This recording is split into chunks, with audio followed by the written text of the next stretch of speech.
This is another edition of Smart Chat. Thank you for watching, liking, subscribing to my channel. If you haven't done so, please do so right now. Do want to do Summerslam predictions, thoughts, predictions on what will transpire. And this is obviously a wrestling video. And matches in no particular order. You have Lana and Dolph Ziggler versus Rusev and Summer Rae. And I've said this numerous times before. I'll say it again. This storyline needs to die. It just needs to die. It's horrible. Dolph Ziggler came back. He doesn't need Lana. You know, kind of like HBK didn't need Sherry. He gets a massive pop without Lana.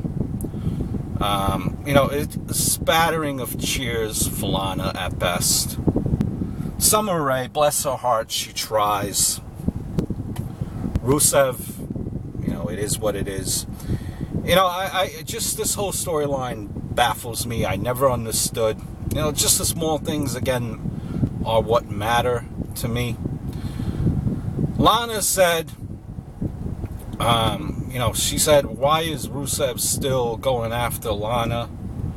Because, you know, I think Lana said because Rusev still cares.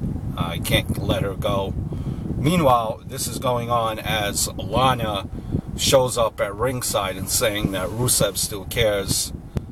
But if Lana's at ringside, doesn't she care? I don't know, small things. You know, Dolph Ziggler made his return on Raw yesterday. I don't know. I see this as going, you know, kind of like the comedy match of the night. You know, give it to Lana and Dolph Ziggler. And hopefully this angle just ends. Just ends. Next you have the Green Arrow and Neville versus Barrett and Cody Rhodes.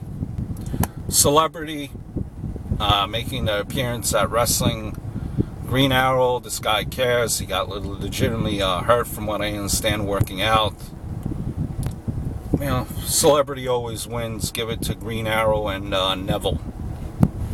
Next up, let's go over Bray Wyatt, the Wyatt family versus Dean Ambrose and Roman Reigns. I think it's going to be the Wyatt family, and the reason why I think it's going to be the Wyatt family is because you just, whether it be Ambrose or Reigns, they both stressed to each other, or both stressed on Mike, to the announcers, how much they each consider themselves each other's brother. What I feel will happen is I think it will be you know, and they keep on stressing this almost to a sense of like nauseum. So I think that just sets up the inevitable. What I think will happen is Roman Reigns turning on Dean Ambrose, kind of along the storyline in the sense of you know, Roman Reigns might say he just never got over the fact that he lost. He doesn't understand how come he's not going after the title. Why is Roman Reigns being with, you know, Dean Ambrose? Like Dean Ambrose is holding him back. He wants to be the title holder. He doesn't want to be in tag teams. I think that's what happened. Roman Reigns will turn.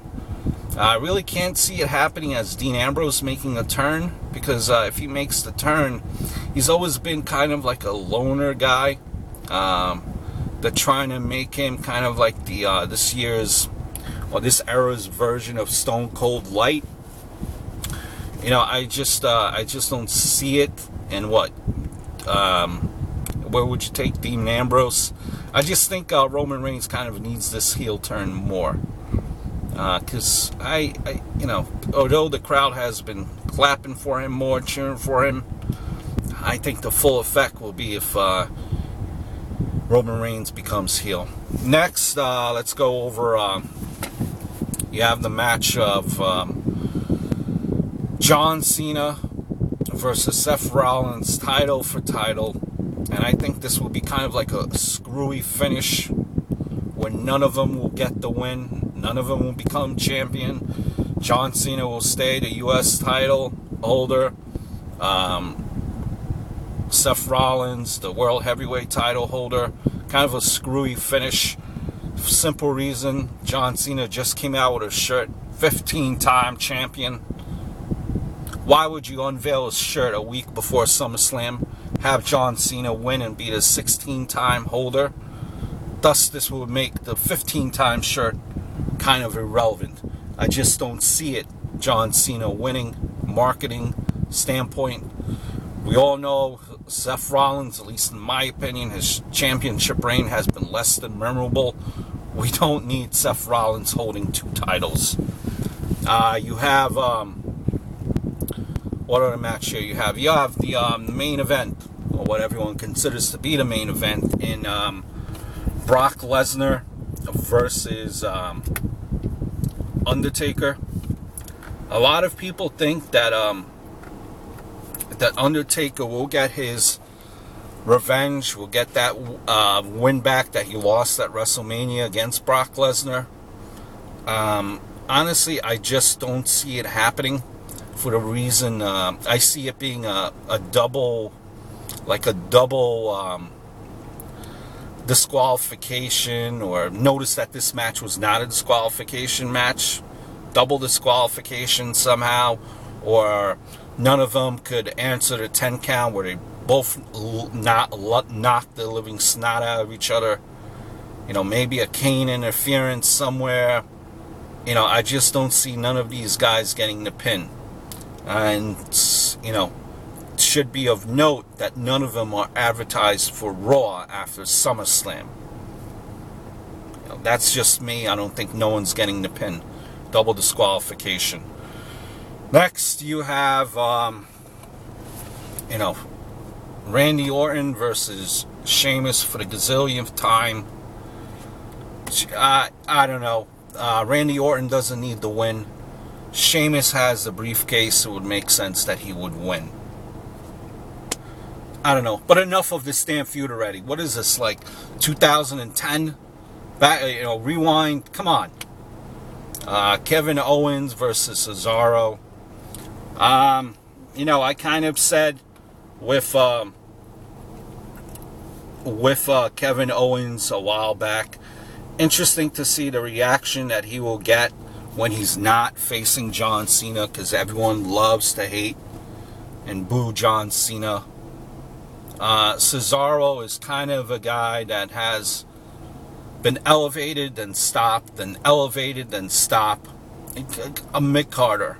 And it seems like that is his role, which is, there's nothing wrong with that. You can make a solid living being in the mid-card.